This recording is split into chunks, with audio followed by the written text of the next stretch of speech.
everybody. Hello. Do you feel like it sounded like it was sick for part of that?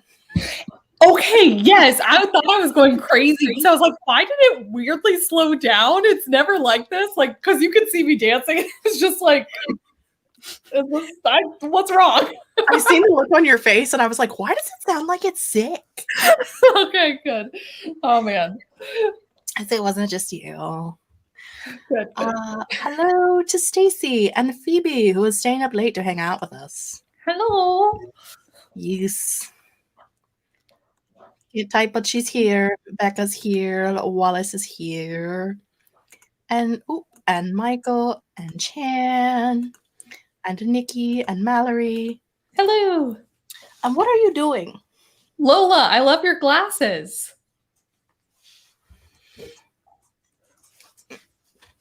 It's an I and an O and an L and an A. What? Eola. Oh, is it? That's not two L's. Oh, I do see it now.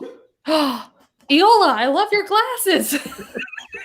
I literally went to the eye doctor today and they told me that I have they're like, your vision hasn't gotten worse. And they're like, and you're somehow, even with all the staring at screens, you're doing great. So if only I could have told them how I couldn't tell the difference between the uppercase I and the lowercase L.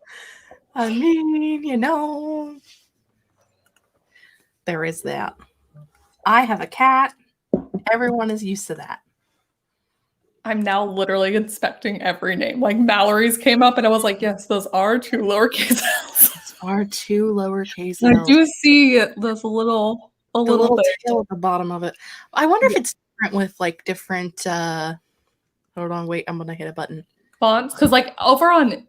I was gonna say over on the YouTube section, I can't tell a difference. Look at that. Could you tell on that? I mean, come on. I mean, now I bet I could measure it and they're technically different heights, like the spacing's different, but I need like a font master to explain that one to me. At least on that one. I mean, you can see it, so absolutely. Do you just hear cat purring? Yes, and it's so cute. I also can hear a Zelda huffing outside, so hold on, I'll get her. She's like, guys, I want in. I hear you being friend. Hi, Zelda. She's like, oh my god, yay. You did so good, big girl. Not us with our 800 pets. Are you okay? Because you were just like rubbing on the microphone and like, I know people would rather hear you than me, but come on. Get out of my drink. You cannot have lemonade. It is not good for you and your digestive system. Anyway, it's been like 20 minutes. How's everybody doing today? Hello. Today, we will be talking about, secondly, the book that we just read for the book club, I Believe in a Thing Called Love by Maurene Goo. Yes. And we also are going to talk about reviewing books as a writer / reviewing books of your peers. How do you feel about it? Yeah. How do you feel about it? Should you do it? How would you do it? Do you have parameters you set for yourself? I love this because this topic, I've seen other people discuss this before. In fact, one of the first Lindsay Puckett videos I saw was her making a conscious transition from BookTube to Authortube, where she was going to be posting less BookTube-y videos. But also I love this because not only did our book club pick Inspire It, but you recently read Lizelle's book. I just bought Lizelle's book today. So yes, just very exciting. Very interesting topic. I read Lizelle's book and Lizelle knew that I was reading it and that I was doing a reading vlog for it. We had talked about it.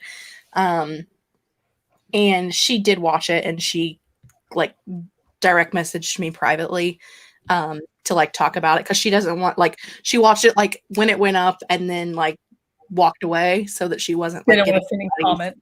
Yeah, and she didn't want anybody to feel weird like having her comment on a video about her book. So she messaged me directly about that, which is Oh, I like that. That's a whole separate parameter too, which maybe we could talk about this also. Not that you and I have the same experience with it, but we could talk about what it's like for to imagine what our friends reviewing stuff or seeing a book, our books on BookTube talked about or something. I've done stuff for Becca. I made a video about beta reading for her once. So yeah. And I definitely think there's a difference between, let's just jump right into it. I think there's a difference between reviewing a book for a friend, like someone that is actually your friend, versus a peer. Because to me, a peer is like someone that is within your similar group, as far as like, if you were publishing next year, it would be the people that were publishing the same time as you and the same genre as you. Would you necessarily read those books and review them? Yeah. That sort of a deal. Yes. So while you guys in the comments think up what would you do for a Klondike bar? Your thoughts. What would you do? I love it. Just came out. What if we're looking at it from the viewpoint of us right now, where we are in our lives? Yeah. How do you feel about reviewing books of your peers, not your friends, but your peers, people who are publishing in the same genre that you hope to publish in? Yeah. So, wow, so many thoughts at once. I should say, yeah, here's the thing. We're going to have a little bit of a different perspective on this because you have a very cut and dry rating system and you do assign star ratings. I don't do that. I'll do reading vlogs. In fact, the one for our book club discussion is just going to be up a little bit later because I did do one and we'll get to that part. But I just basically end up saying what I liked about it, what I didn't, what I thought about it from a writer's perspective, if I would change stuff, and then would I recommend it or what type of person I would recommend it to. And I think that gives me a little bit more leeway than giving a cut or dry number that people can go look at later. So currently, I don't mind reviewing books of my peers because they would have to watch an entire video of my perspective on something to get it. And yeah, there's literally no place that I'm putting a star rating system. Like I don't have a Goodreads where I do that. And my logging system, I just say if I've read it or not publicly. So to me, it's not that big of a deal. I do still think it's iffy. Like, I don't know if I was doing trad pub and I was coming out the same year as people. I think my opinion would be like, I'll read the book and maybe vlog it. And then if I hate it, I just will never post it, that kind of thing. So that's probably where my personal line is, but I'm excited to hear your thoughts on this. I definitely definitely post things with actual numbers. Yes. I air my grievances, which I love. I love that as a viewer. So, but I also look at it from the viewpoint of the likelihood that I ever finish a dang story is pretty low. So I don't have to worry about a lot about that. But even if I do, I can adjust. Yes. The way that I review in the future. But for right now, my primary YouTube spiel is BookTube. Like I do author created content, I do author events, but the majority of my videos are BookTube related. So I feel like it's my responsibility as a reviewer on BookTube to give my honest opinion about a book. Whether I loved it or I hated it, it doesn't matter. If it's someone that I know, someone that I've never met before, like you're going to get my real opinion. Right. Now, if we're looking at a year from now and say, lo and behold, I finished a book. God, that's never going to happen. But let's just say it does. I finish a book. I'm looking at querying, or I've got an agent and we're looking at things going forward. And if that person who is from that business looks at me and says, I don't think this is a good idea for you right now, I would reevaluate. But where I sit now, I feel like reviews are opinions. I try to be constructive with my criticism. Sometimes I'm just really peeved off and I'm not. But I try to be constructive, and I also try to point out things that didn't work for me and who it might work for. So I try to like not only say this book was not for me, but also who this book might be for. Yeah. If I absolutely hate something and I DNF it, I just DNF it. I don't leave a rating. Yeah. Even if I'm 80% through, if I walk away, I'm not giving it a rating. So yeah, I will say my very fear, rarely have a 1 star. Yeah, I will say my fear, especially my fear would be if I got agented and then within my little agent family, there was someone's book who I'd reviewed and I'd reviewed it negatively, or I said that there was like, again, I'm only going to use her because her book series is so popular and just neither of us liked it, but clearly we're in the minority. But Deborah Harkness, I can't even remember what that freaking series Discovery is of Witches. Discovery of Witches. Neither Jessica or I liked it. In fact, we were pretty negative about it. And there is some amount of fear that if I somehow had the same agent or in the same agent family as her, which usually when they get that big is like not possible because the agent doesn't. It's not going to happen for you or I, but it's fine. Right. But if that was happen, I would feel bad because I'd be like, oh, I know you kind of, and we're like supposed to be, so I might take it down or something. Like just, I wouldn't lie when asked, but I might remove the video. I don't even know that I would do that because I, like, from the standpoint of earlier this month, I read an arc of Spell's Trouble by PC and Kristen Cast. I gave it a 2.25. There was so much that I hated. Yeah. But also, previously, I have absolutely loved their books. I have some of, like, my tattoo is from their book series. Like, so I feel like just because that book doesn't work for me where I'm at now, it's a YA. I'm a 34-year-old woman. It's probably not going to work for me, but it's not written for me. So it's like, from that standpoint, I could look at Deborah Harkness and be like, I can realize that you are a very intelligent woman and that you really put your education into this book. It just doesn't work for me, and that's okay. And if she wants to punch me in the face for that, that's fine. Like, I don't.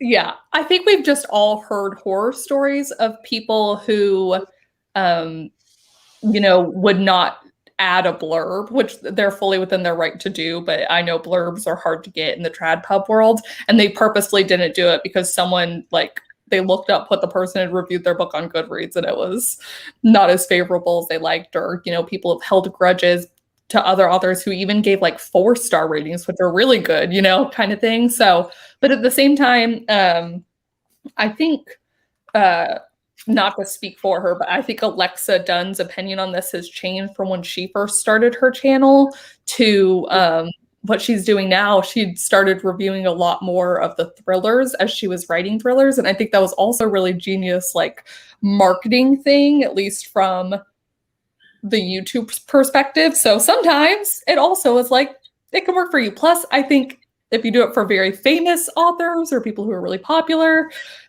they don't care what 1 or 2 people say when they're millionaires off of their books, right? In theory.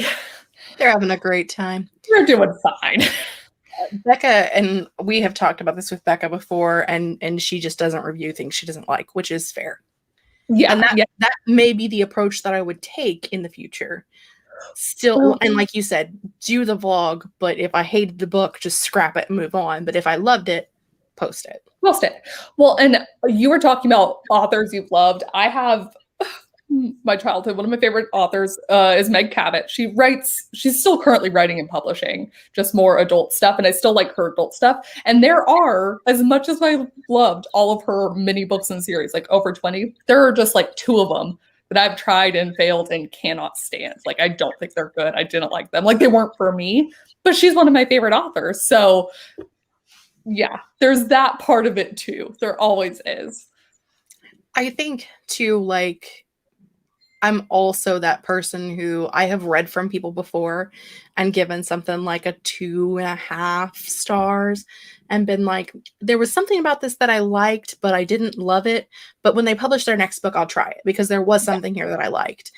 So I feel like a lot of it too is like the type of person that we are, the type of reviewer that you are has to do with how you review, because there are people who will completely write off an author if they read something by them and they don't like it. That's true. Whereas I'm like, I mean, I liked this part of it, so I wonder what they would do with more experience, and would it be something that I would enjoy more? So, Stacy asked, do you think there's a difference between beta reading and reviewing a published book? Oh yeah, absolutely, because when you're beta reading, they're asking for your opinion. They're asking for your feedback, and it's like they're still in a place where they can change stuff. So you giving your criticism is super valuable then. Whereas a published book, like depending on how you give your criticism, it's not like they can do anything at this point usually.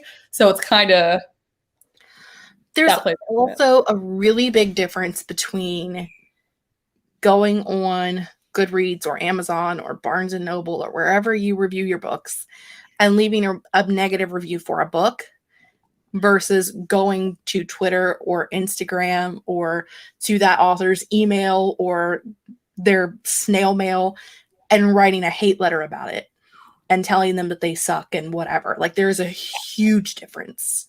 Yes. Like, if you're posting a negative review to a review website, that's one thing. If you're sending hate mail directly to the author, that's a no-go. Don't do that. There's a lot of conversation recently about writer spaces versus reader or reviewer spaces. And I think there's a respect that needs to be there for both. So like, don't go comment on an author's Instagram being like, your book kind of sucked, but like I blah, blah, blah with this one, you know? And it's like, no, do that on Goodreads. That's fine. Don't do it where the author's actively like that's their space kind of thing. And equally, I don't know that I think writers should be trolling their own Goodreads and responding to people's comments and blah, blah, blah. Well, and I think like if anybody has ever paid attention to like my Insta stories, I typically, when I'm behaving myself, will actually post my reviews, like a short snippet review in my stories. If it is a good review, I will tag the author.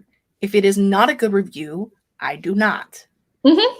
Because I know that authors want to hear the good. They want to hear, that somebody enjoyed it.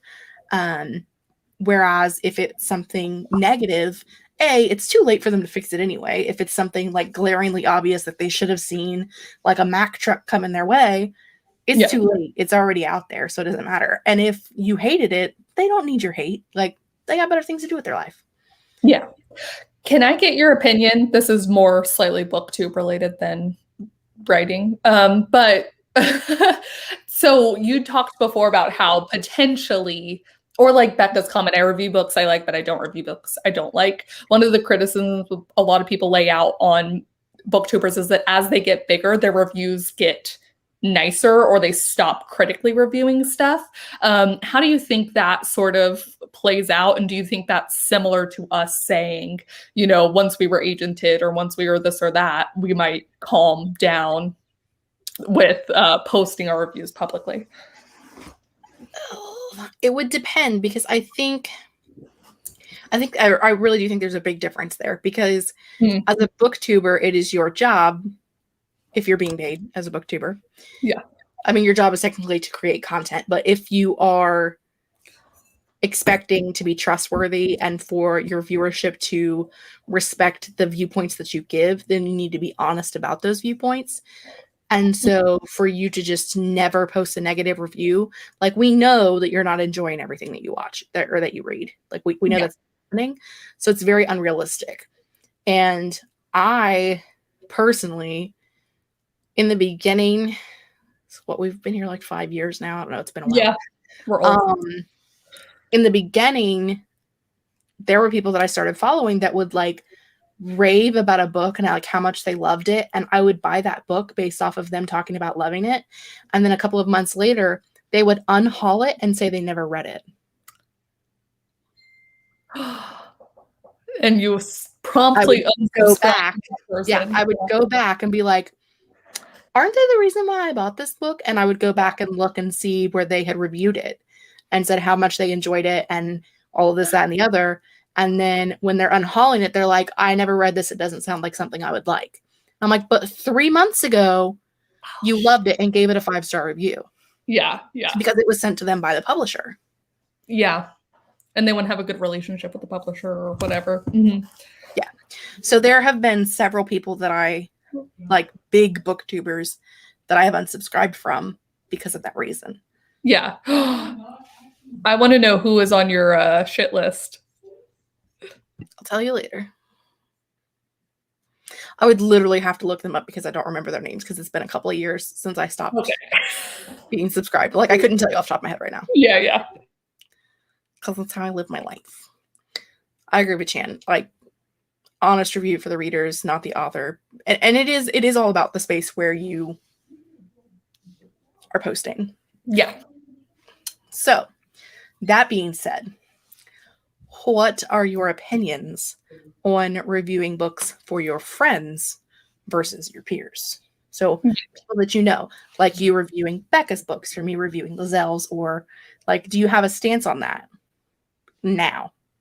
I appreciate when I see in reviews that other people did that it's like, I'm friends with the author, here's my review kind of thing. So it's like, so that the viewer or the person knows up front that you're friends.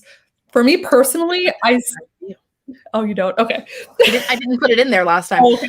I didn't even put in there that it was an arc. I'm really bad. I need to go do that. Yeah. I personally like it because I'm like, it doesn't mean that I don't trust your opinion. It just means that I might take it for like 70% of what it's worth. Because despite personally thinking that I can probably separate the two, I do think there's probably a little bit of a boost I give my friends' books in my head anyways, because I've heard about their books from them, and like I know more of the backstory, and I know all this, and I knew when they were writing that part or like whatever else. So I still think I can look at it relatively critically, but I think like, Jessica, what's that system you do when you're like, this was a 5, or like a 4, but it had like an it factor and it feels like more, so I give it more. You know what I'm talking about in your reviews? I know what you're talking about, but I can't think of like the word. What you called it? I definitely have an emotional scale. Yes. I think I give it an emotional boost. So I'm like, maybe this is actually a 3.5, but emotionally it feels like at least a 4.25. Like that's what I think I do. Well, and like I read Legendborn earlier this year, I think in January, and I gave it a perfect rating of 5.25. It's not a perfect book. Like I can look back at it and be like, I didn't like this, and I didn't like this, and I didn't like this, and I probably could have knocked off a point here. Like it's probably more like a 4.75 than a 5.25, but in the moment, it felt like it felt like a 5.25.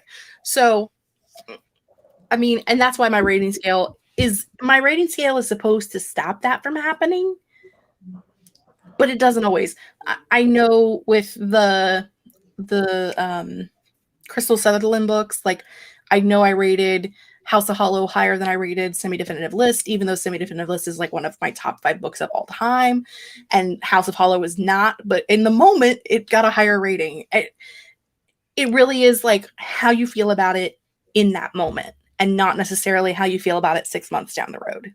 Here's the thing. I love though when I'm watching your reviews and you'll do all your mathing out of it and you're like, having said that, it's actually this. And I'm like, thank you. I appreciate that. Like as a viewer, I'm like, yeah, okay, that makes sense to me. So I like that. I also totally get like, sometimes I need some space from a book in order to see how I feel about it. Sometimes it's a great thing. And sometimes I'm like, you know what? Actually, it was like kind of forgettable and blah, blah, blah. And like, it doesn't have the staying power. Doesn't mean it's worse or bad. It just means that like, it doesn't have that it thing for me or whatever. I, during my reading vlog for Blood Like Magic, did not give it a number. Okay. I said it was going to be a high number, but did not give it a number. Because I know, like in that, like as I'm sitting here sobbing, trying to end the video, I knew that in that moment it was going to be like the highest of all highs. Like it wasn't, there was nothing that was going to stop. I mean, I think I still gave it either a 4.75 or a 5. It's fine. But like, in that moment it was going to be clear up here. Like I was going to give it like a 6.5. It's not even on the rating scale. Right. So I knew that like that I can usually tell when it's not the time to rate a book. Yeah. Yeah. But sometimes I'm like in a hurry because it's the end of the month and I want to get my wrap up done. And I'm just like, just rate it and move on with your life. And then 6 months later, I'm like, but it really wasn't that good. And like, I'll take it. If you look at my reviews on Goodreads, especially for like super popular YA books, it'll be like edited to add. Actually, I'm going to take a point off of this because in the moment it was great. But now that I'm thinking back on it, it really wasn't that good. Like, yeah. Yeah. See, but I appreciate that too. Nothing ever goes up. It only ever goes down. Yeah. Nothing ever gets better. I will say that I don't tell friends that I'm reading their books until I'm like over halfway, or like it's usually like over 40%. It's basically where I know that I will not DNF it because I'm very DNF friendly. Kind of like if I were to give star systems, I'd literally never have a 1 because I will not push myself to finish a 1. I will just stop reading and I'm fine with that. Arguably, I don't think, unless there was like a really bad twist, that I'd ever end up with a 2 either, because once again, I will stop. So I know, like, if I make it past that 40-50% mark, that I'm gonna finish. And like, I'll at least be able to be like, hey, this is what I liked and this is what I didn't like. And cool.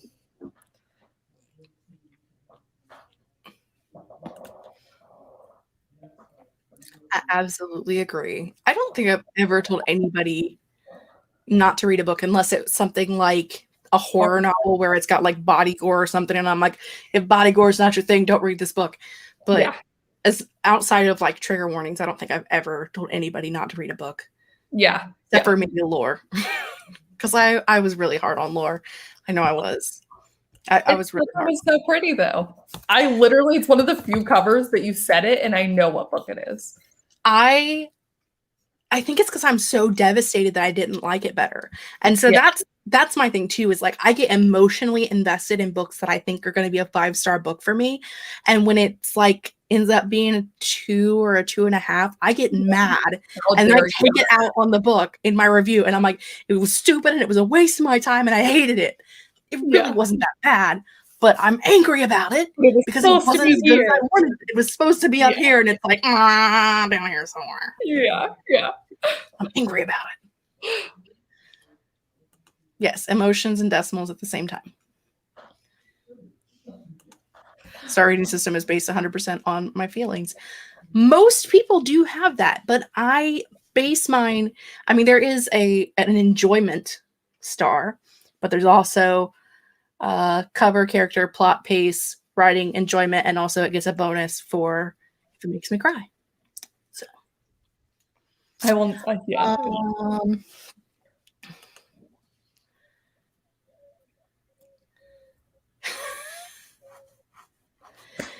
Wallace is very hard on looks. Wallace, how are you able to like aptly separate yourself and be like, this is a 2? Like, how do you do that? I don't know that I can do that because I verge from being like, this is the best book that's ever been written to mostly being like, this is a trash. It's 0.5 stars. Like it's not worth the paper. Not even on this. This is worse than that last book that I said that was a waste of time. Yes. For me, when it comes to reviewing friends' books, I have started the viewpoint of not telling someone I'm reading it until I'm already reading it, with a few exceptions. Like when I started reading Blood Like Magic, I had an arc of it, so I knew I was going to read it regardless of if I was enjoying it or not. Every once in a while, I'll DNF an arc, but not often. Very rarely. And that's why I ended up reading Spell's Trouble also, because it was an arc.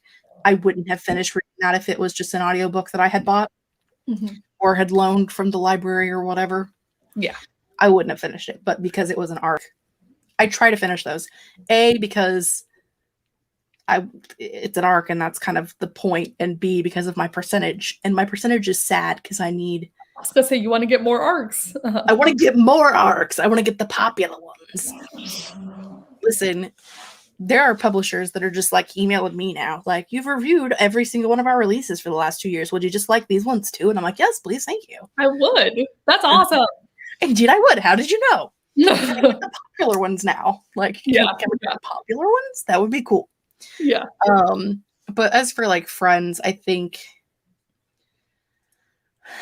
I'm okay with telling my friends that their book's like a 3-star book. I'm okay with that. You may hate me, but if it's a 3-star book for me, it's a 3-star book for me. Now, Becca will tell you it gives her hives. She's probably breaking out in hives right now. Becca says if I'm giving her a 2 or a 3-star to just not review it. I can tell her that I didn't like it, but she'd prefer I not post a review. Don't put it there. It's 2 or a 3, which is fair, but also having only read Riser, I haven't read any of the rest of them because have you look, she's breaking out in hives right now. I can hear her doing it. It's great. I like Becca's writing style, so it would be really hard, regardless of what she wrote, for me to not enjoy it, like plotline wise, because I like her writing style. So, I mean, her being one of the few of my friends that I've actually read books from. This is why I'm going to have you be a beta reader, so I can hear you tell me to my face it's a 2.5 before I publish it, and I can try and make it. Okay, but this is like a 1.75. Like, wrap it up. Come on. Yeah, that's why I need to know in advance. I would need to know. Gonna need to know how this works. It's fine, Becca. I will not give your books bad reviews. I just will not review them. I think that's the thing too, is like when it's someone that you know, like there are people that will be like, I don't care what you rate it, just any rating's a good rating. And I feel like that is, it will knock down your percentage on Goodreads. And some people pay attention to it and some people don't. But also I think if you have a negative review, if you're leaving someone like a 2-star review and you're like, this was why it didn't work for me, but it may work for you, because people like different things. Yeah. So a 2 or a 3 that's just like, okay, this is how I felt about it, blah, blah, blah, whatever. And you have like a couple of paragraphs explaining why you didn't like it, to me is okay. But if it's just like a 2-star and you walk away from it, you're not telling anybody why you didn't like it. And so then it's just hurting your percentage, which is what Becca is saying. Yeah. Yeah. Really nice reviews. It's just that it knocks you down and it makes your stuff not viewed as well, which when you are an indie published author, and that's another thing too. I think there's a difference between indie publishing and trad pub. So. Oh, that's interesting. Once the 80% bump. Just so you know. Yeah. and Sasha's with Becca, so I know that if I ever read anything Sasha writes, if it's less than a 3, don't rate it. Got it. I put it in here. And yeah, I think, you know.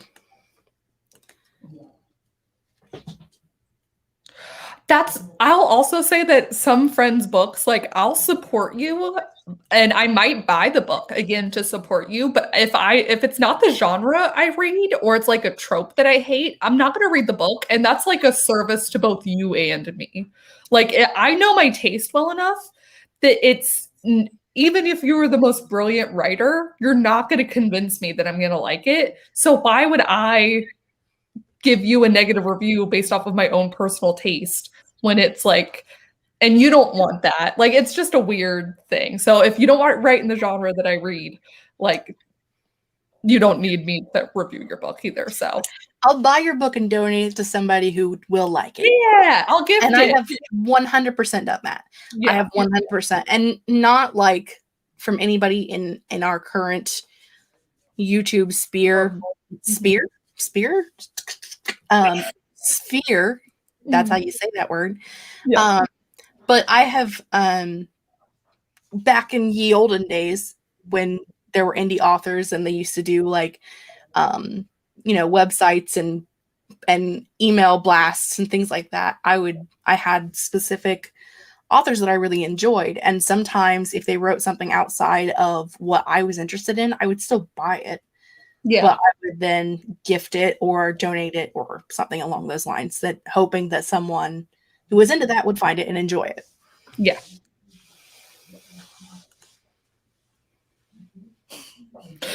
I laughed.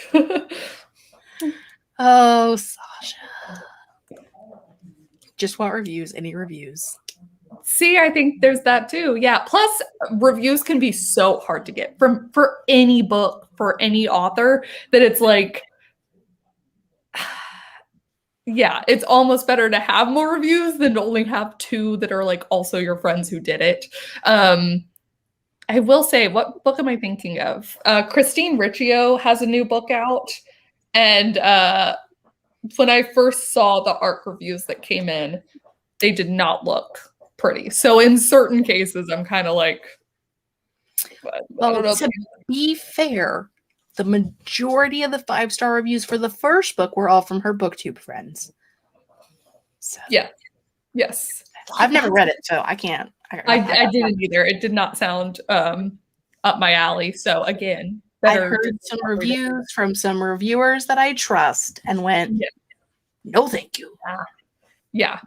Well, see, but I think that's the difficult part too for some of the BookTube people. I remember when, was it Sasha published her book that she co-wrote with our friend, and people kept asking other booktubers if they were going to review it, or some did, and then some got accused of having bias, and then all this stuff. And it's just like, I know it's a community-centric thing, which also just happens to generate a bunch of sales because it's directly book people. But anyways, it was very interesting. If any of their friends read those books and rated them 5 stars when they hated it, I want to punch them in the face. Yeah. You're like, I'm gonna do it. You would have, yeah. Because it makes me angry. You are lying to your viewership, and that is not necessary.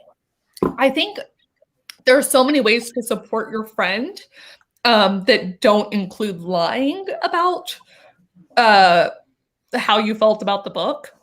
Again, you could just not say anything and it's okay. Be like, it's really cool. My friend has a book out.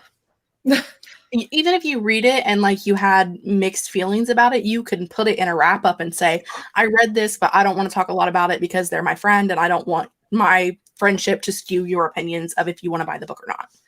Move on. Well, yeah. Well, I also think we were talking earlier about how we as writers could potentially I will not lie about your book. I will give you the 1.75 star that you deserve, Julie.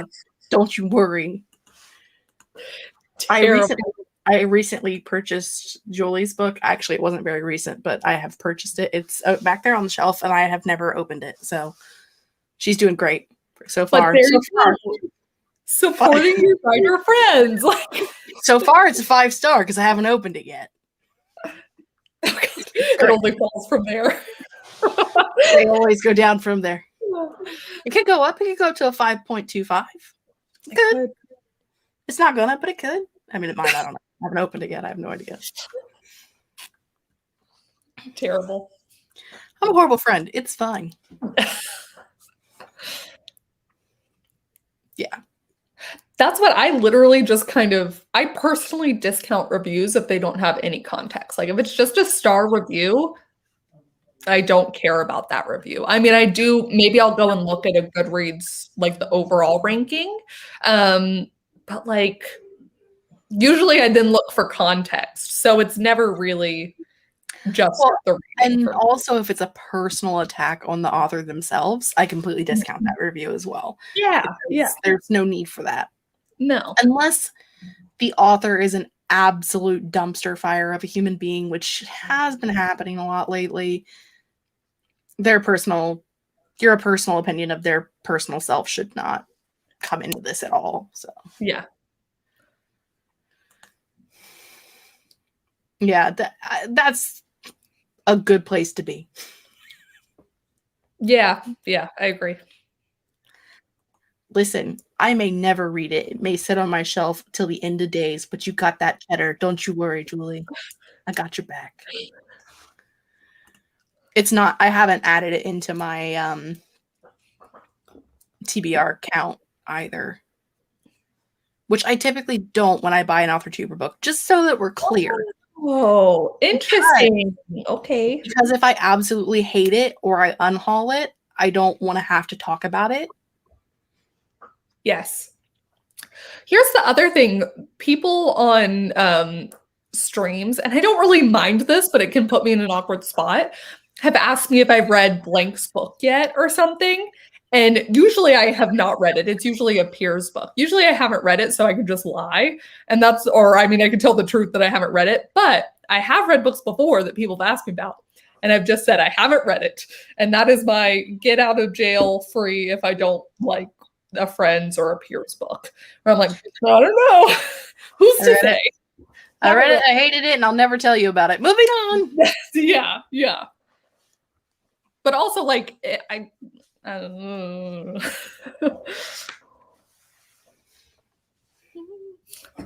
That's a tough one.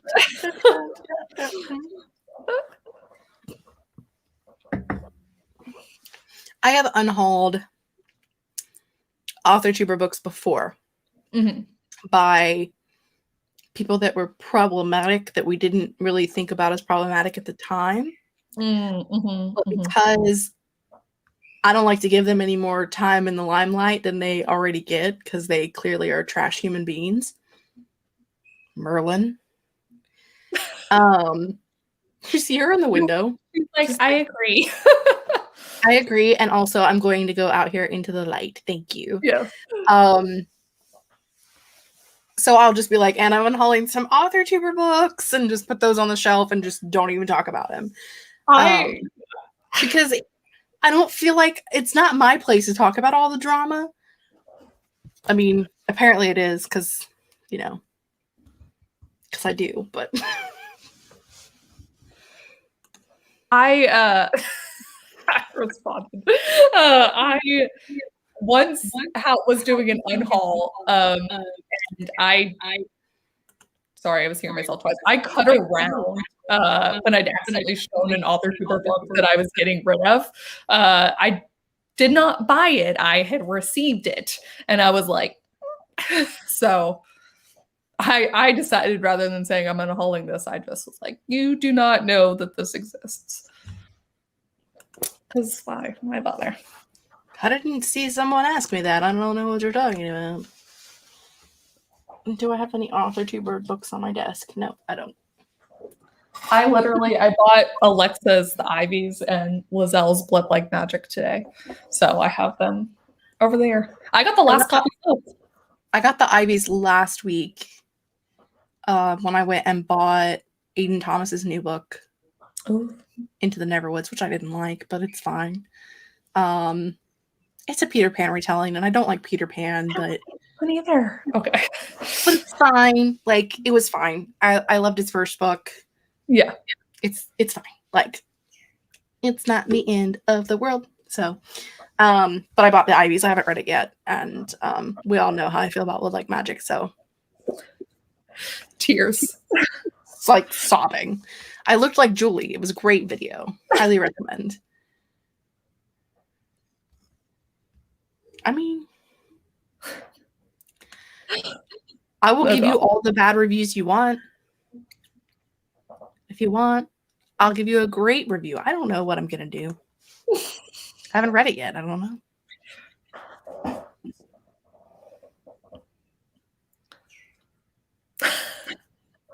Becca went all in.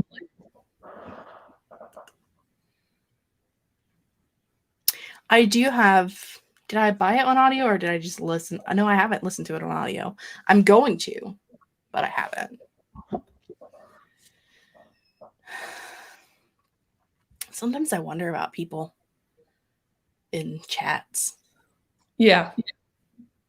Okay. Anyway. Yeah. My brain just like exploded and I was trying to think of something and then it went... I do have, not that anyone is surprised at all, I pre-ordered the, not that we're talking about our peers here, but I pre-ordered the audiobook of Witch Shadow. So that came today. And then I have 2, bless you, child. Thank you.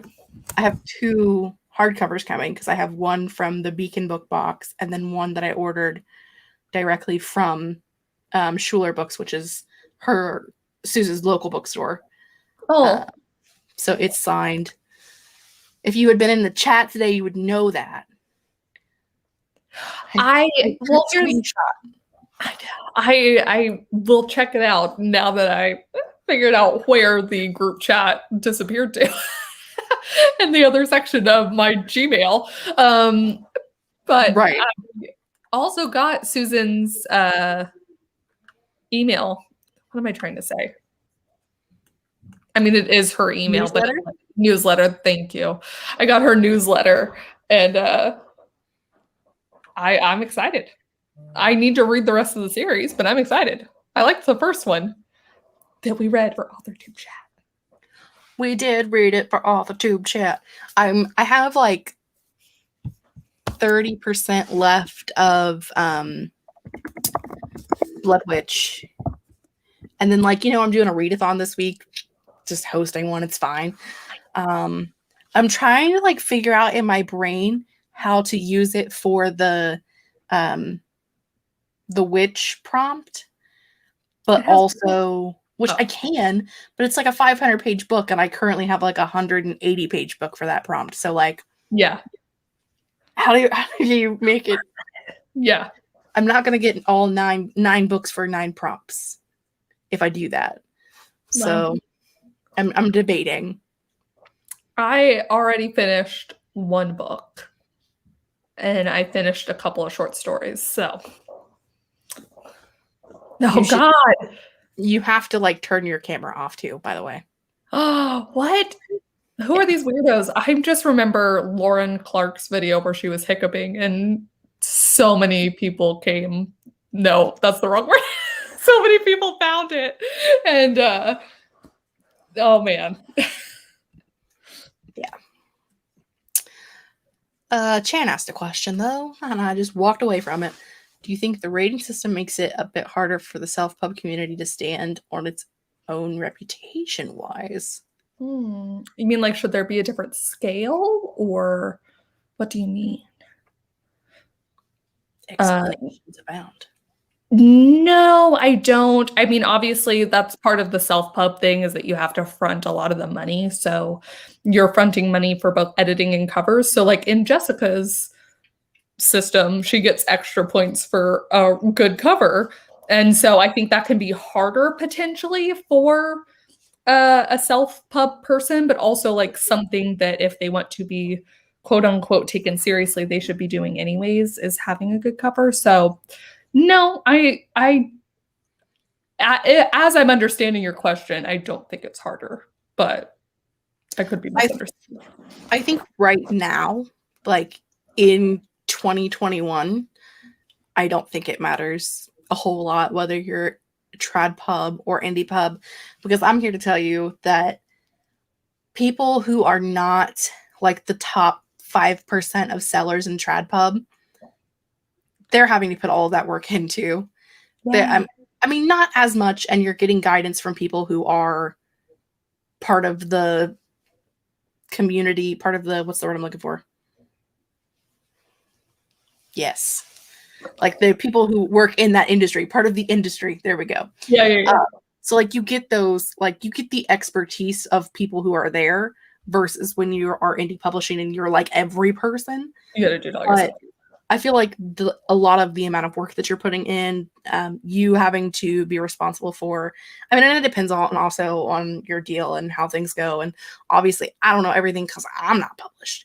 So, but just from hearing other people talk about it, it definitely is a thing where it feels like, unless you're in that top 5%, I think everybody's like between the mid list and indie publishing.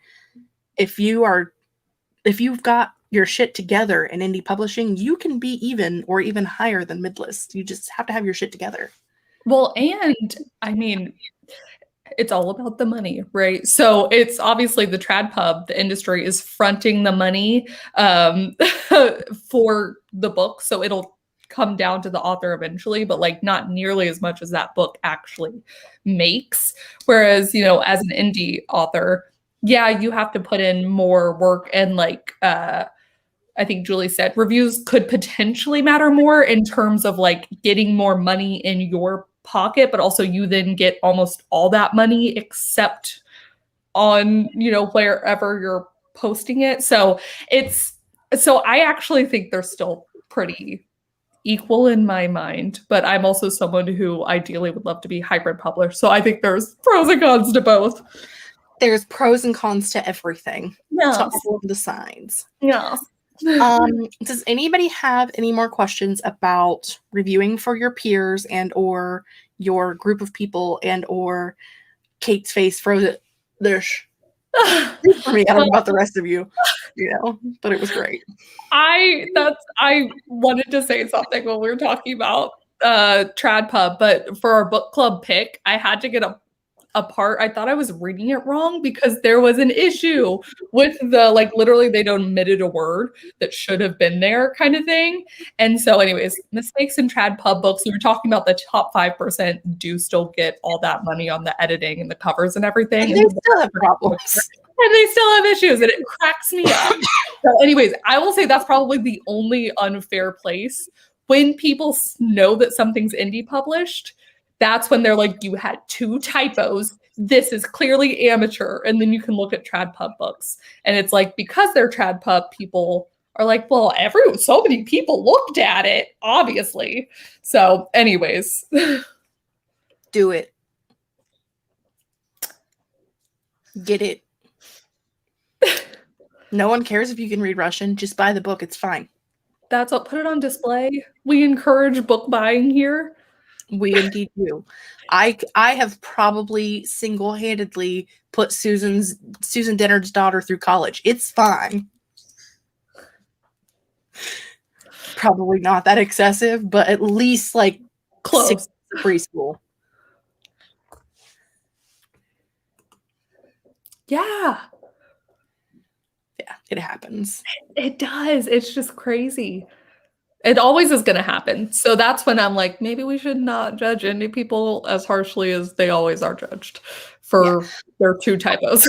That is definitely something that I try not to do with indie publishing. Like, I feel like you should be able to get like your formatting and things right, because I feel like there's enough information out there now. Like 20 years ago, maybe not, but right now, there's enough information out there that you should be able to get your formatting and things done correctly.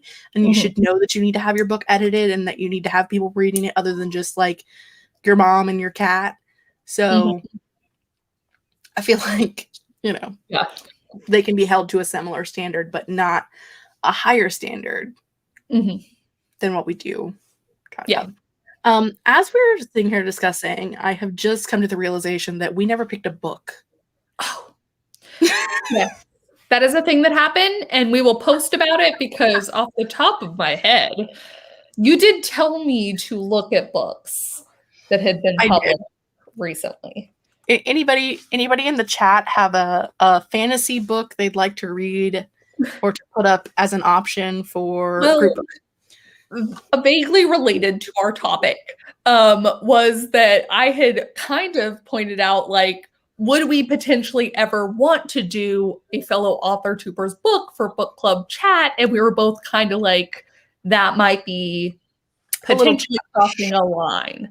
Like, not in a we've violated something, but like just for our own personal preferences might be a little difficult. So we were like, so anyways. Yeah. We talked about like the possibility of reading a friend's, and that's how we got to this topic conversation. Yes. Because I feel like we could behave ourselves, but because our friends come to our live shows, I feel like that would be like ostracizing them from. Yeah, you're not allowed in conversation. And also then we have to moderate. We'd be very personally attached to potentially some of the comments that were made, or like, you know, we don't want to do that to anyone. So we don't want to do that. So we not make it a friend's book. Chan, I think we're open to both adult and YA. We've been reading a lot of YA lately, and the last few books we've done have been contemporary. So we want to go in the opposite route. Yeah. Fantastical, sci-fi. I don't know, something. Yeah. We have this is us like last minute. Yesterday, as I'm texting Kate, you realize that we don't have a book for next month. Right? Yeah. Yeah. We were prepared. Like, yeah. That's the other way to do it. The Gilded Wolves makes way more sense. The Gilded Wolves? Wolves?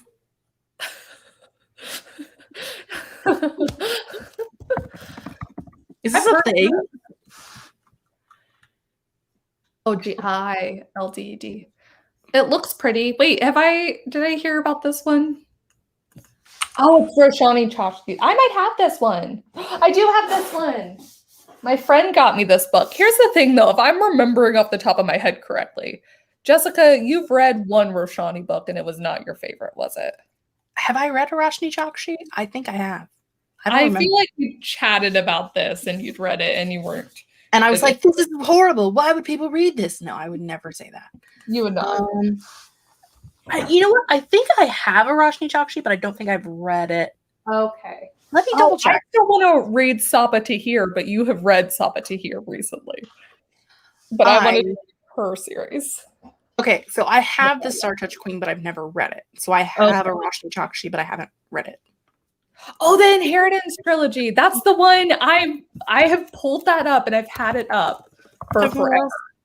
I've lost the thing. No one is reading Darling by Kay Ingram.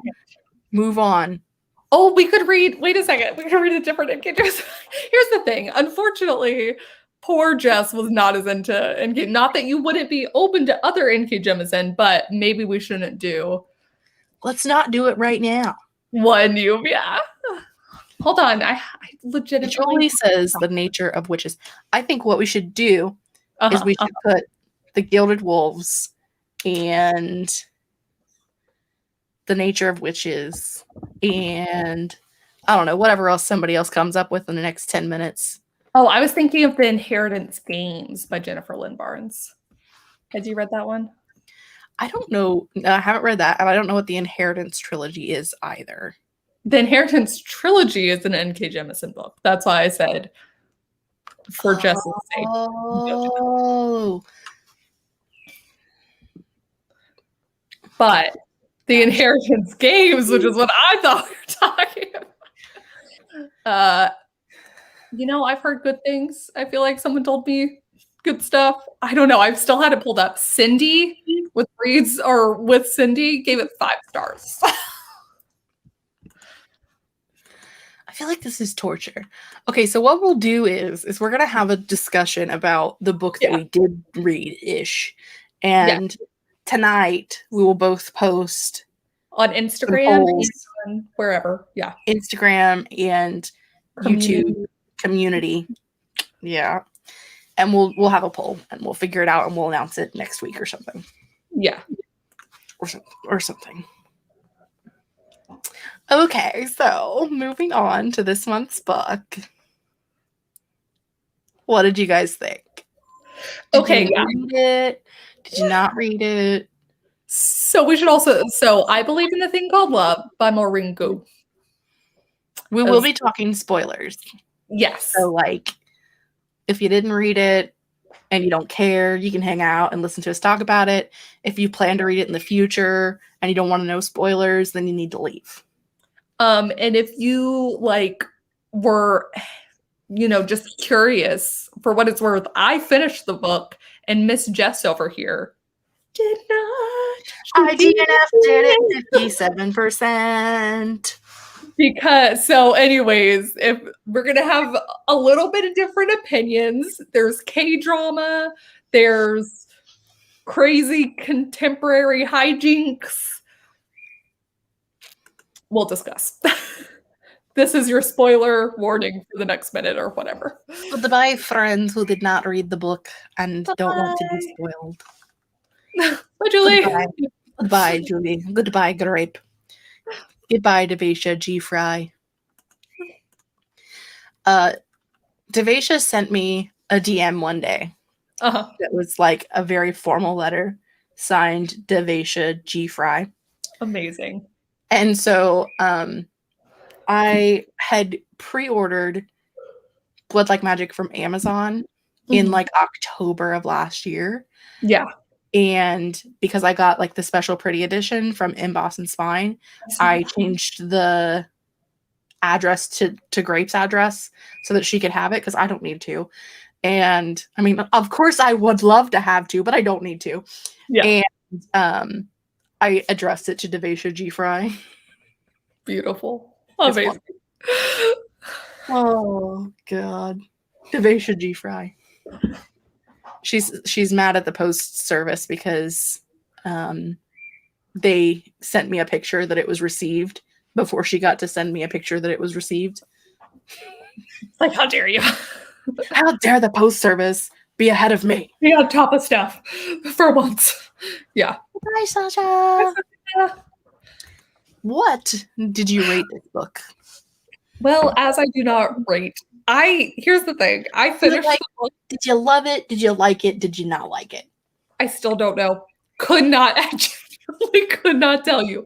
Because here's the thing. She achieved, I think, exactly what she set out to do. I might have told you this bit already. Like, it genuinely was a K-drama in a book. And by that, I mean, it was absolutely ridiculous. Like, there are parts where I'm like, no character, no humans in real life would ever get over the stuff that this book contained. But 100% that same shit is in a K-drama, usually with the roles reversed a little bit, and it will totally make sense. Like, she at one point mentioned a K-drama that I loved based off of a manga that I've owned, and it is even more ridiculous what these characters put each other through. But I think it works in manga and K-drama when it's like shorter episodes and not like a whole thing you're reading. I don't know. So I don't know if I like it or not. I was entertained. That's what I should say.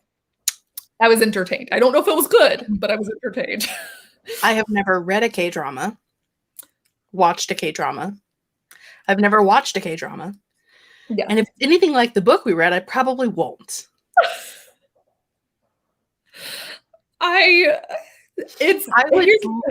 don't mind her writing style. Like, I would love to read more from her in the future, just with like a different subject matter.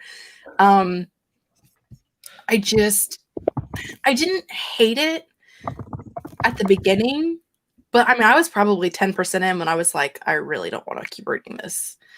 But I was like, but it's a book club book, so I need to keep reading it. And then at 25%, I was like, I really don't fucking keep reading this, then I'm going to keep reading it. And then at 40%, I put it down, and then I picked it back up. And then I think I finally ended at like 54 or 57%. And I was like, no. I can't do it. Here's the thing. It actually took me a while to get into the writing style. And I think it was just a little bit more over the top than I'm used to. And I read plenty of like kind of over the top contemporary to begin with. But this one was just like, it was a little bit extra, but I also think it really nailed the voice of a high schooler better than most YA currently written out there. Like, I think it took a slightly younger approach rather than being clearly older than, do you know what I mean with YA? Yeah. A lot of YA is written for the people in our age bracket, not for the people that are supposed to be reading it. Actually in that age bracket. Whereas I think supposed to be reading it because let's get rid of that. But I do think this one was genuinely like written for a teenager. Yeah. Yes. And I think it played off that really well. So once I was into the writing style, I also think it like evened itself out a little bit. It was just the craziness of the characters that was the tough point. She literally almost killed them like 4 times before I stopped reading it. I don't even know what happened in the other half of the book. Yeah. I can't get behind that. Like, I just can't. Did you ever watch Gilmore Girls? Yes. Did you watch the revival? No. Okay. You can spoil it. I already read some stuff. But my point is, like, I felt like she was very much like Rory in like the sense that she was like good grades and into these clubs and doing all these great things, and then a boy is introduced and she becomes like a complete fucking other side. Like, she doesn't care about her grades, she doesn't care about school, she doesn't care about anything anymore except for that boy, and she has to have a boyfriend right now or the whole world is gonna end. Yeah. And like, I know we've all done stupid shit for men, like, don't get me wrong, or women, depending on what you're into. We've all done stupid shit for love. But her blatant disregard for their own lives was too much for me.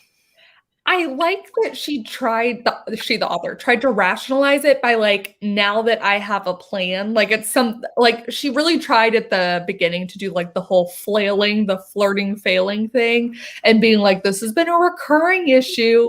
And now that she has a plan, because she's all about plans, like at least I understood we've gotten from point A to B to now she's acting crazy kind of thing. And like untying boats to their tethers and drifting them out to sea and freaking throwing nails on the ground so that their car will spin out and break and they'll get into a minor accident and all this stuff. Like, at least I could see the trajectory. Again, I don't think anyone in real life would do that, but at least it was there. Like, there was an attempt made at explaining. The car crash and the subsequent like convincing him to take her home, her being upset that she didn't get to play out her role of what she had, and then like taking him to her house and being like, how can I make it? He doesn't like her. Like, let's be clear. Well, here's the thing. Her. At the end of the book, he reveals all along that he did like her. That was the thing. He was just kind of shy and he thought that she was not the type to be interested. So that's what... No. He was like, not into her. There is nothing on this earth that you can say to convince me that he was into her. Nothing. Even though it's the author's world, she could walk in this door right now and there's nothing she could say to me to convince me that he was into her at all. Right. Nothing. Because that's not how teenage boys behave. It's just not. Like, I don't know how long it's been since you've been around a bunch of teenage boys, but that's not how they behave.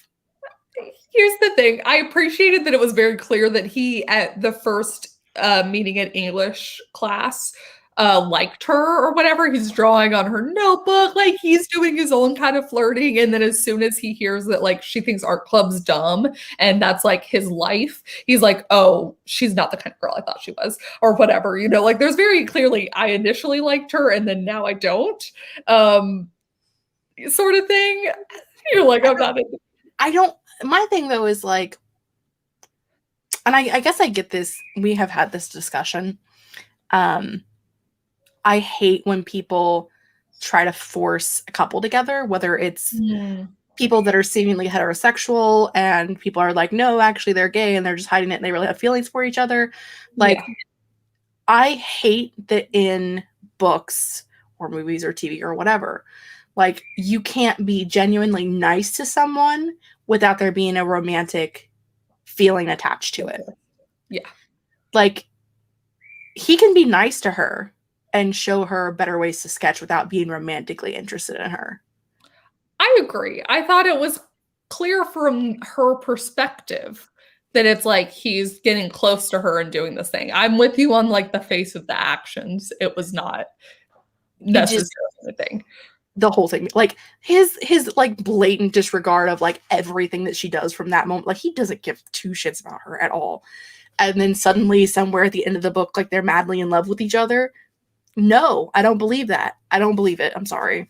Here's the thing. I think once they're together, because where did you stop reading? I'm trying to... I stopped immediately after the car accident. Oh, okay. Once they were together, it was very clear how interested he was in her with his actions. It was the getting him part, much like all other TV and movies, that's like clearly sketchy. Like, we can reverse the roles and once again, except that like Bella was clearly in love with Edward as soon as she saw him. But like, you know, Edward's being creepy at her window frame. Like, we're shown so many things of guys just like, persistence is how you get the girl.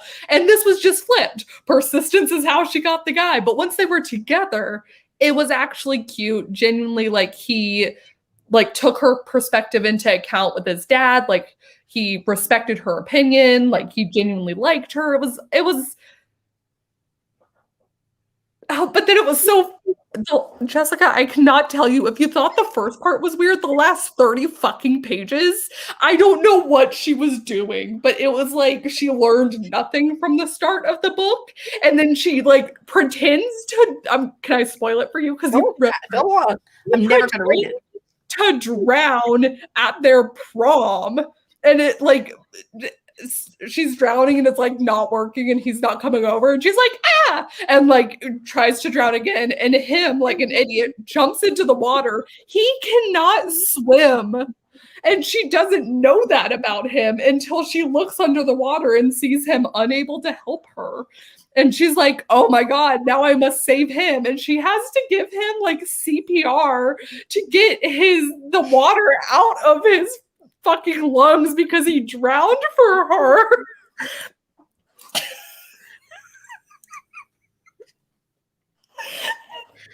And then when he finds out that she fake drowned, he's like, all's forgiven, because actually, like, your dad told me you didn't go to your interview for Stanford because my mom was sick and you came with me instead, and I didn't know you had the interview, so I guess it's fine. This one good thing you did the entire book versus all the crazy shit.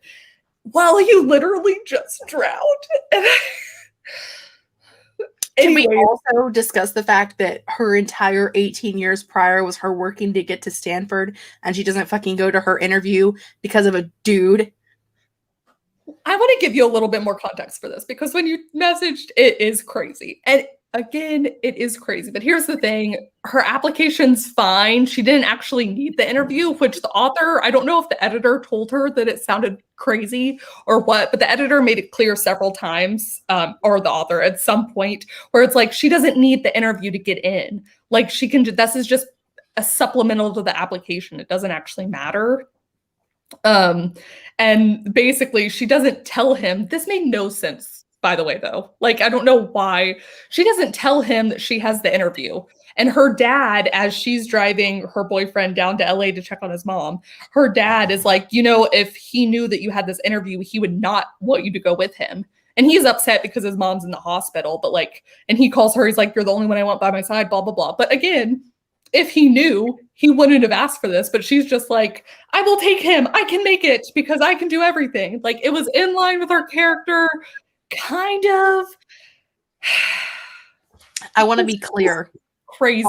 I want to be clear on a point in that you were discussing that persistence is key. I'm not okay with creepers outside the window either. I'm not okay when it's the male flip version either. To be fair, I also DNF Twilight for that reason. So like, there's something about, I feel like if you have to be that like up someone's ass to get them to like you, maybe you should try somebody else. Right. So this might be why I'm alone, but I'm just saying, like, it's too far. Here's the thing. Once again, though, I'm just gonna vaguely come to the defense of the author, and that I think this is genuinely what she was trying to achieve, because that's all K-dramas are.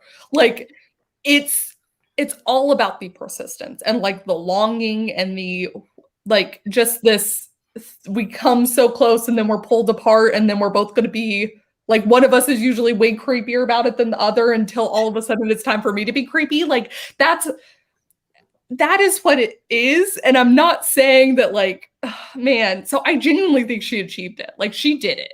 I just cannot, I don't think it works in novel format because it takes so much longer to read and you have way more time to process what the fuck is going on, and that the characters are insane. And you don't have the cute music behind you to tell you how to feel. So it was ridiculous. And that's how I feel too. And like I said, I would read more from her, just not like in K-drama style. And like, I don't think there's anything inherently wrong with her writing. And like you said, if I mean, that clearly from even the 50% that I read was her goal. So I feel like she achieved the goal she was going for. And I mean, teenagers may, I mean, we loved Twilight back in the day. I mean, not we as in me, but people loved Twilight back in the day. Yeah. So they, like, I understand that it is something that teenagers would enjoy, and it is, like, for their age. Like, I'm a 34-year-old woman. Like, book is not made for me, and I didn't enjoy it, and that's okay. Somebody out there read it and loved it. Yeah. I, on the other hand, was like, why the fuck am I here? And for the record, I should add that the reason we selected this book was because my friend told me it was good. My friend loved this book. Right. And she already loves like crazy rom-com. And once again, I can get behind a crazy rom-com. This was just a little bit too much. Everything about it, like on every level, was just a little bit or a lot of bit too much for me. But it's not that it's not in the genre or style I would read, because I would. Like, so similarly, I would totally read another thing by this author. But this is just... I have definitely read crazy rom-coms, and I'll never say that I haven't. And I've definitely, like, 5-starred crazy rom-coms, but they're adult romances, and I think that's the difference. Like, it has to be a crazy that I can identify with. Yeah. Yeah, I also, like... there were times where I was like, I can see how a teenager would think that this makes sense. Yeah.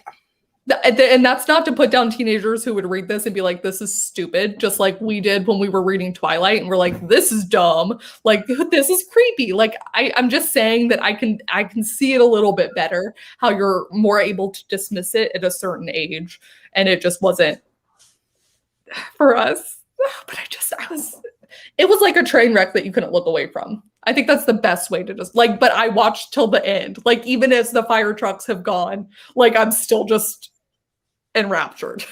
So I think if I was, like, listening to it, because I had the audiobook. So, like, if I was listening to it at the office or something where I'm just sitting there, I probably would have kept reading it.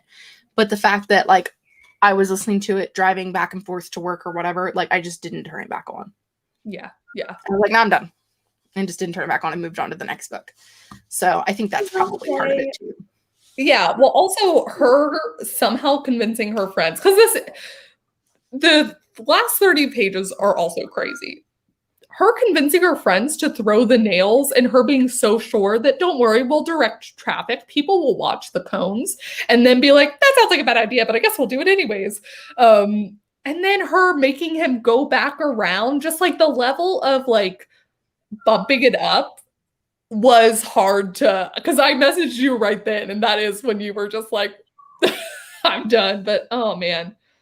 Yeah, like, we didn't hit any of those nails. Can we go back to the school? I forgot something. And then they go past them and they didn't hit any of those nails. Actually, you know what? I left it at home. Yeah. I think she treated her, from what I read, again, didn't read the whole thing, I think she kind of treated her friends like shit too.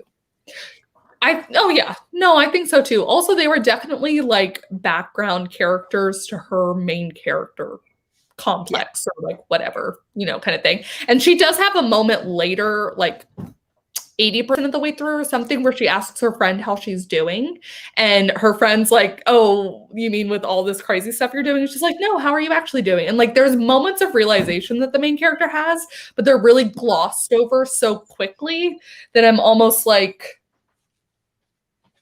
did she learn and we're just not lingering on it? Or like, she feels bad for 30 minutes and then that's it, kind of thing. So I don't know.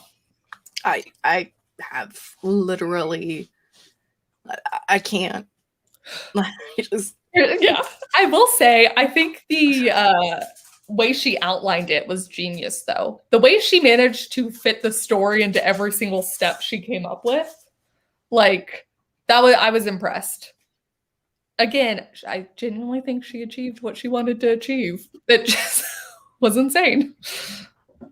And that's fine. Like, I'm happy that she was able to achieve what she wanted to achieve. Right. Doesn't mean anyone else has to like it, but yeah. There's clearly people out there who enjoyed it because she has an agent, she has an editor, like a publishing company bought it. Like, there is an audience for this book, but it's not me. What is the rating on this? Hold on, I'm just gonna check real quick. Curious minds want to know. 3.62 out of 10,000 reviews, which is a lot of reviews. Oh, this is why the girl, one of my favorite reviewers on Goodreads gave it a 4 out of 5 stars. And I was like, between my friend and this reviewer, I was like, it must be good. I mean, some people like it. I am not one of those people. And I'm not one of those people. And that's okay. I don't have to like everything. And I think that's kind of, looking at our discussion for today as well, is that everybody doesn't have to like everything. Yes. Yeah.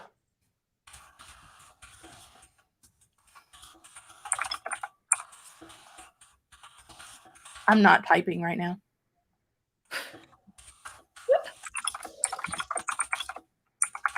I am seeing Phoebe's comment from forever ago, where she asked, but if the interview doesn't matter, then is it that much of a nice gesture to give it up for him? Apparently, she didn't get in. So who knows how much of it was did she give up her future? I don't know. I feel like at the end, it's like she's going to a fine school, but it was just, and God. Well, there is one point where one of her friends, again, acting is just like a sounding board rather than having her own character self. She's like, why does Stanford matter so much? And there's half a second of realization that it's not about, she wanted to be like her mom who'd passed away. And her mom was about what she wanted. It was about being like her mom. Yeah.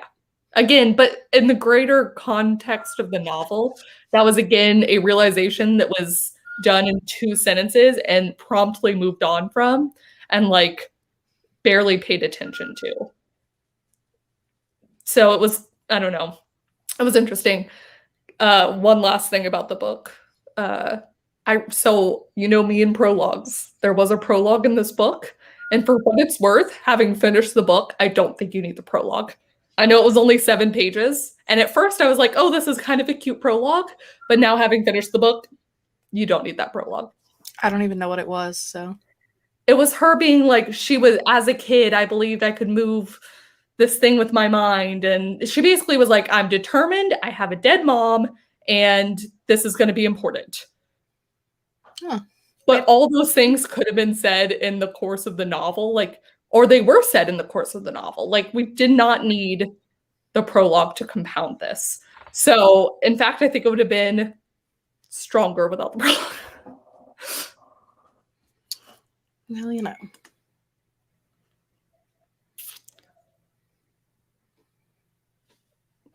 I mean, that's the same as anything else. Like, I feel like it's not my place to tell anybody what kind of person they are based off of what they like, because I like weird things too. So yeah, I agree. I always think that says more about the reviewer. Like, when I read that, then it just tells me if I discount your opinion or not. So another thing to be like, yeah, I don't really care about your opinion of this book now. Yeah. So anyway, Kate and I are going to discuss some book options for a poll, and we will post a poll on our Instagrams and on community pages, on the YouTubes, so that we can get a book for next 2 months, because we forgot, because we're horrible people. Yes. And then we'll see you guys next month on Kate's channel. Yes. Probably the 3rd Tuesday at 6:30 p.m. This month we moved to the 4th week because I had a prior engagement on the 3rd Tuesday. Yeah. But we'll be back. Yes. But all of the animals are getting restless and they need to go into the OUT. Yes. So thank you to everybody for joining us today, and we will see you guys next month. Bye. Bye.